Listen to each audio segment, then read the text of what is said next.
Many years ago there lived a man named Elkanah, and he had two wives. The name of one was Hannah, and the name of the other, Peninnah. Peninnah had children, but Hannah had no children. This man went up from his city yearly to worship and sacrifice to the Lord of hosts in Shiloh. Also, the two sons of Eli, Hophni and Phinehas, the priests of the Lord, were there.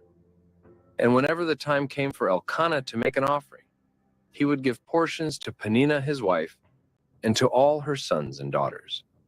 But to Hannah he would give a double portion, for he loved Hannah, although the Lord had closed her womb. And her rival also provoked her severely, to make her miserable, because the Lord had closed her womb. So it was, year by year, when she went up to the house of the Lord, that she provoked her. Therefore she wept and did not eat.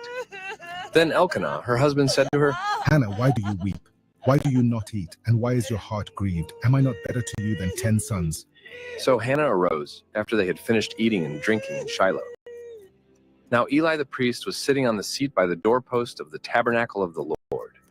And she was in bitterness of soul, and prayed to the Lord, and wept in anguish. Then she made a vow, and said, O Lord of hosts, if you will indeed look on the affliction of your maidservant, and remember me, and not forget your maidservant, but will give your maidservant a male child, then I will give him to the Lord all the days of his life, and no razor shall come upon his head. And it happened, as she continued praying before the Lord, that Eli watched her mouth. Now Hannah spoke in her heart, only her lips moved, but her voice was not heard. Therefore Eli thought she was drunk. So Eli said to her, How long will you be drunk? Put your wine away from you. No, my lord, I am a woman of sorrowful spirit. I have drunk neither wine nor intoxicating drink, but have poured out my soul before the Lord.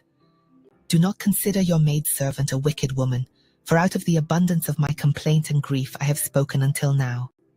Go in peace, and the God of Israel grant your petition which you have asked of him. Let your maidservant find favor in your sight. So the woman went her way and ate, and her face was no longer sad. Then they rose early in the morning and worshipped before the Lord. They returned and came to their house at Ramah. And Elkanah knew Hannah his wife, and the Lord remembered her. So it came to pass in the process of time that Hannah conceived and bore a son, and called his name Samuel, saying, Because I have asked for him from the Lord.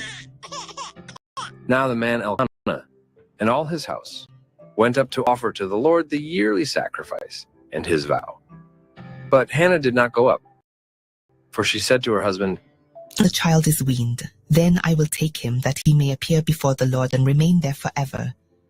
So Elkanah, her husband, said to her, Do what seems best to you. Wait until you have weaned him. Only let the Lord establish his word. Then the woman stayed and nursed her son until she had weaned him.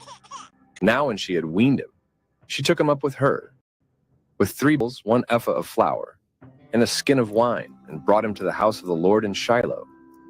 And the child was young. Then they slaughtered a bull, and brought the child to Eli. And she said, O my Lord, as your soul lives, my Lord, I am the woman who stood by you here praying to the Lord. For this child I prayed, and the Lord has granted me my petition which I asked of him. Therefore I also have lent him to the Lord. As long as he lives, he shall be lent to the Lord. So they worshipped the Lord there. Samuel grew in wisdom and stature, his heart attuned to the voice of God. The Lord visited Hannah, so that she conceived and bore 3 sons and 2 daughters. Hannah's story is one of faith, perseverance, and the power of prayer.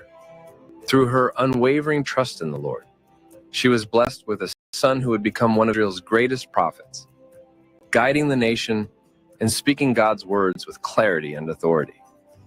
And though Hannah's journey was marked by sorrow and longing, it ultimately led to joy and fulfillment as she witnessed the miraculous work of God in her life.